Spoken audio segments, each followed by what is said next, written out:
자, 나이스 신용, 나이스 평가 정보 재무과인 재무로 들어가면은 자, 요게 나이스 평가 정보의 매출 상황인데 CB 사업, 기업 정보 사업, 자산 관리 사업, 기타가 있다라 파란색이 CB가 우상향, 녹색 우상향 조금 애매 그런 그 회색인 자산 관리 사업은 우상향 되고 있는 전체적으로 매출이 4,800억에서 4,900억, 5,400억으로 상승되고 있는 CB 사업이 전체 매출의 64%를 유지하고 있다. 자, 그래서 요거를 이제 재무를 쑥 들어가 보면은 보면은 재무 상태표를 보면 여기 매출 채권이라고 나오잖아요. 매출 채권. 매출 채권은 받을 거 권리, 받을 채찍, 채치가 이제 채권, 받을 권리, 무슨 채야? 받을 채야? 권리, 매출, 돈, 물건 판 거에 대한 받을 권리, 그러니까 외상 받아야 되는 거지. 그러니까 물건 주고 돈 못 받은 게 800억, 500억에서 800억. 그만큼 일 대했단 소리잖아, 맞지? 얘들 같은 경우 이 수치를 보려고 그러면 매출 채권, 그거 대손 충당률만 보면 돼. 매출 채권에 대해서 몇 프로 확률로 못 받냐를 검색해 보니까 매출 채권 대손 충당률이 뽑아놨지. 매출 채권 대손 충당률이 여기 있네. 매출 채권 얘 회사의 매출 채권 대손 충당률이 1%. 이거 맞지? 매출 채권 대손 충당률이 2%. 뭐고? 이 소리가 뭐고? 800억 맞네. 아까 전에 매출 채권 800억 있으니까 대손 충당금을 10억을 설정해 놨다. 1% 정도는 못 받을 수 있다라고 800억치 팔았지만 800억치 상품을 그거 팔았지만 그 중에 1% 정도는 못 받을 수 있다. 2%. 그러니까 거의 800억 같으면 다 들어온다는 소리지. 매출 채권이 그렇게 해석하면 되고, 그래서 유형자산이 여기 눈에 띄던데 550억에서 608억이 되고 967억이 상승하더라고. 무형자산은 눈에 보이지 않는 자산이잖아요. 이거 뭐고? 영업권. 그 대구로 말을 하면 우리나라로 말하면 대구에서만 장사하다가 이제 서울로 뻗어나갔어. 그러면 그게 서울로 뻗어나갔지만 그 영업권이 서울에서 팔 수 있는 권리를 획득한 그런 걸 무형자산이라고 하거든. 눈에 보이진 않지만 내 값어치를 할 수 있는 유형자산은 눈에 보이는 값어치들, 차, 건물 이런 거. 그러니까 무형자산도 320억, 370억, 800억으로 확 늘어났거든. 그래서 요거는 뒤에 가서 한번 찾아봤고, 그래서 보니까 무형자산, 유형자산, 지금 이건 유형자산이야. 토지가 기말에 141억 취득된 거거든. 토지가 요게 보면은 토지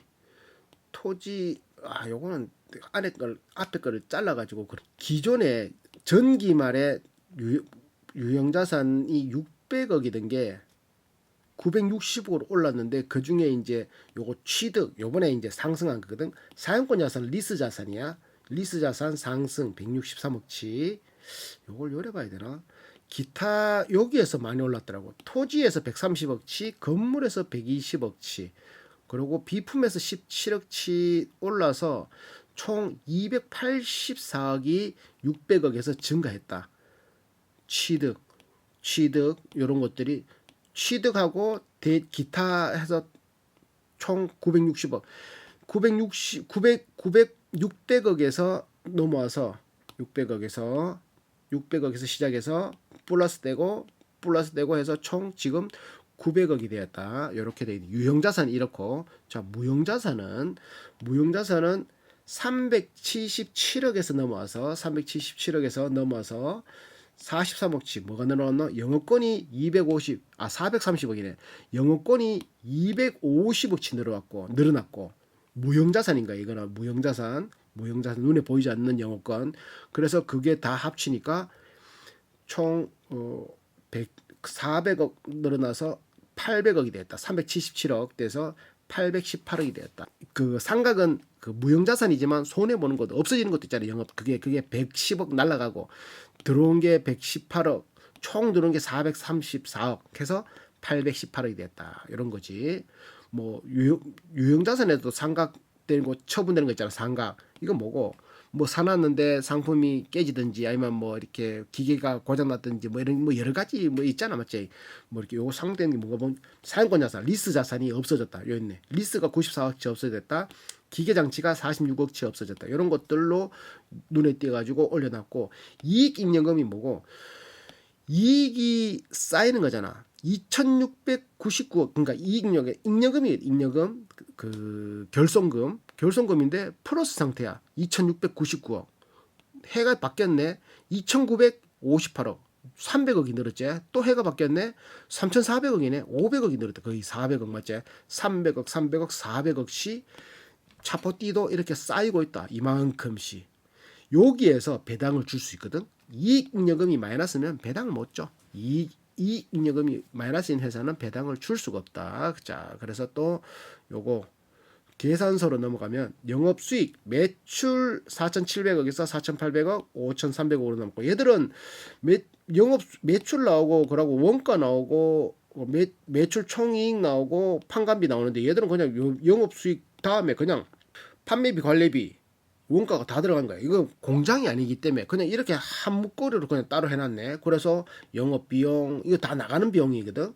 감가상각비, 수수료, 외주 용역비, 뭐 광고 선전비, 기타 영업 비용 뭐 이런 걸 다 띄니까 영업이익이 867억이 났다. 작년 매출 4,800억일 때 영업이익이 650억 나왔는데 요번 5,300억일 때 867억이 나왔다. 그에서 금융수익 53억 들어왔고 금융비용 9억 나갔고 지분법으로 15억 들어왔고 지분법으로 손해본 게 14억 나갔고 그리고 기타 영업으로 98억 들어왔고 나간 비용이 48억 나갔고 세금 203억 띄니까 순이익이 760억이더라. 거기서 760억만큼 주식수로 나누니까 주식수 나누기 760 하니까 EPS 어디가 나와? EPS가 1,200원 나오더라. 주당 순이익 EPS잖아요. 이게 EPS.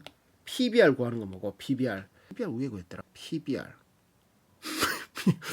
EPS, PBR, EPS 자동 주당 한 주에서 자본으로 나누고 그렇지. 자본 주식수로 나누면은 EPS가 되고 자본으로 나누면 PBR이 돼가지고 1보다 이하 되는 맞을게야 하도 안 해봐가지고 이 PBR은 그렇게 하여튼 계산하면 돼. EPS 퍼는 주식수 나누기 EPS는 그 순이익 나누기 주식수 주당 순이익 나누기 지금 주가 하면은 EPS가 나오고 퍼가 나오지. 퍼가 왜 헷갈리는? 퍼는 주가 나누기 EPS 하면은 퍼가 나오지. 계산하는 거 하도 안 하니까 까먹나 맞지.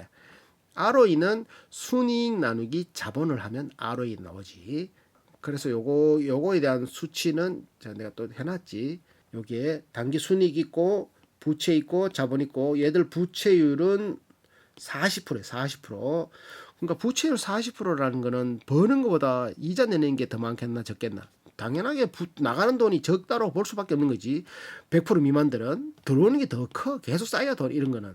그리고 순이익 단기 순이익 나누기 주식수 하면은 뭐가 나온다고? EPS 주당 순이익 나오고 주당 순이익에서 지금 주가를 나누면은 EPS가 퍼가 9.9가 나왔다. 9.9배. ROE는 순이익에서 자본을 나눠버리면 18% 곱하기 100을 하면 퍼센테이지 18%. ROE는 리턴 해마다 18%가 리턴 된다는 소리고 퍼는 9.9년이 걸린다는 소리. P로 시작되는 건 낮으면 낮을수록 좋고 R로 시작되면 높으면 높을수록 좋다.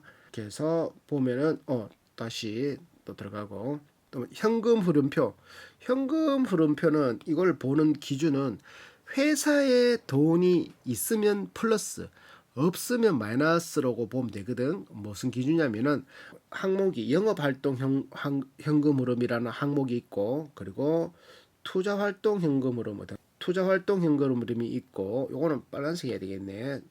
그거 마이너스니까 갈로 친 거는 마이너스거든. 그리고 재무활동 현금 흐름, 재무활동 요것도 마이너스래. 이런 식으로 현금 흐름 활동을 현금 이거 항목이 현금 흐름표 요거를 보면은 영업활동 현금 흐름, 투자활동 현금 흐름, 재무활동 현금 흐름.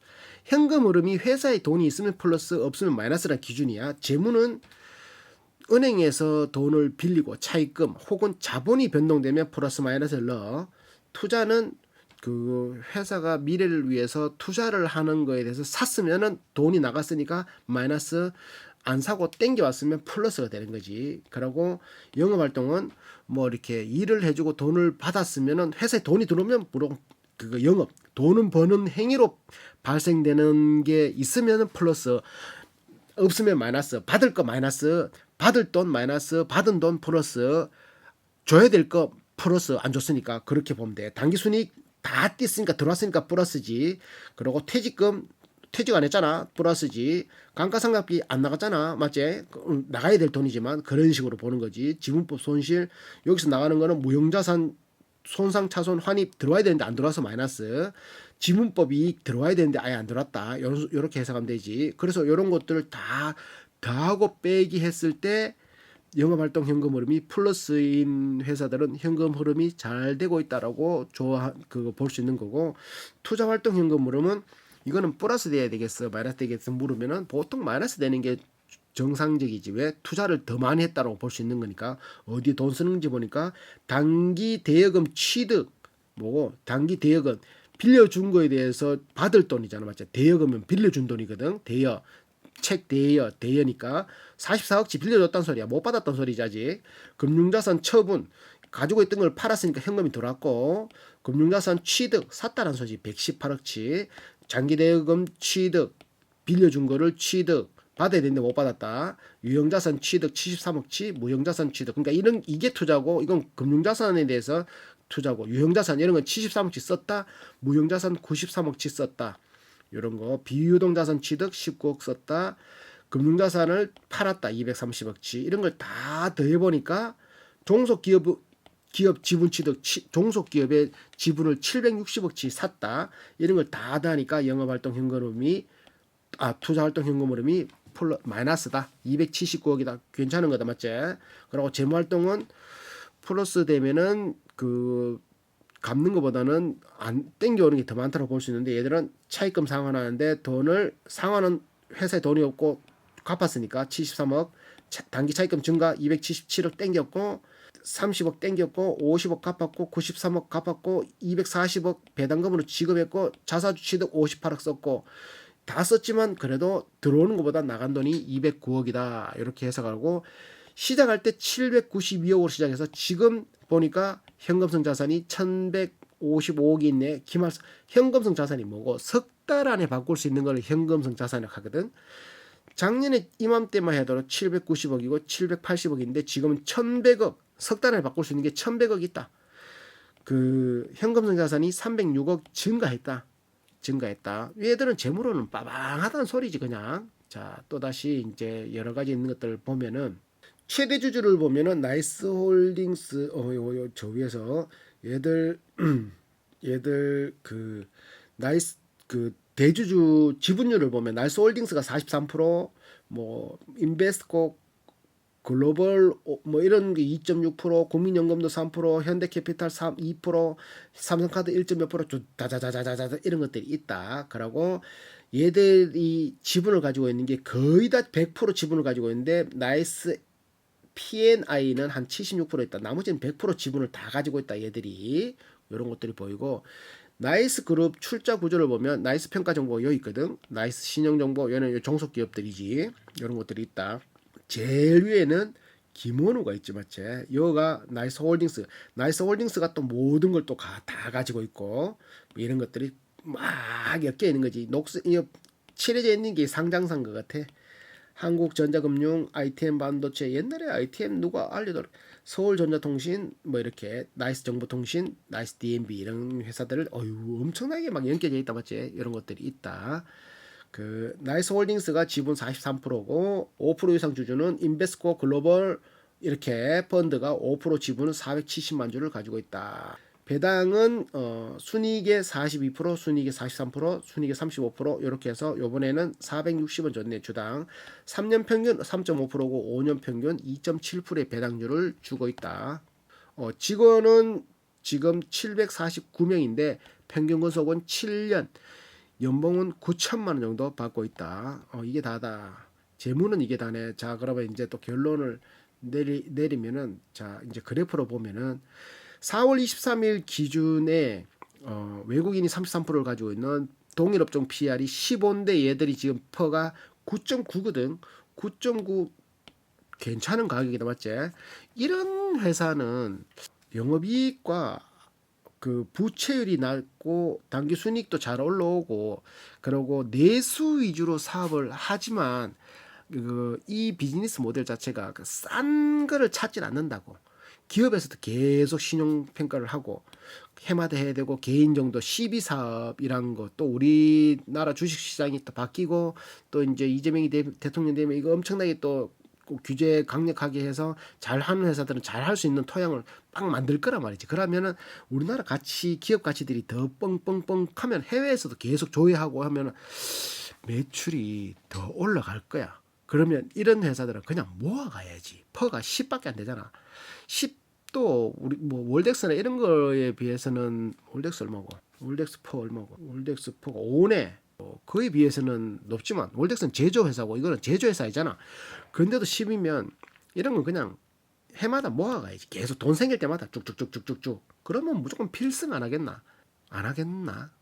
그 3만 원 할 때는 이 회사가 3만 원 갔을 때도 있잖아요. 그때보다 지금은 엄청 떨어졌지만 그때는 퍼가 10 못 받았을 걸. 그때는 좀 그 한 20% PR 20배, 30배 받았을 걸. 근데 지금은 퍼가 10이니까 지금은 괜찮은 가격이지. 나이스 평가 정보는 그냥 모아가면은 필승이 될 수 있는 그 정도 회사 충분히 매력적이다. 7,676억이다. 좀 크다 맞지? 우리 1조 밑에 걸 많이 자주 보니까.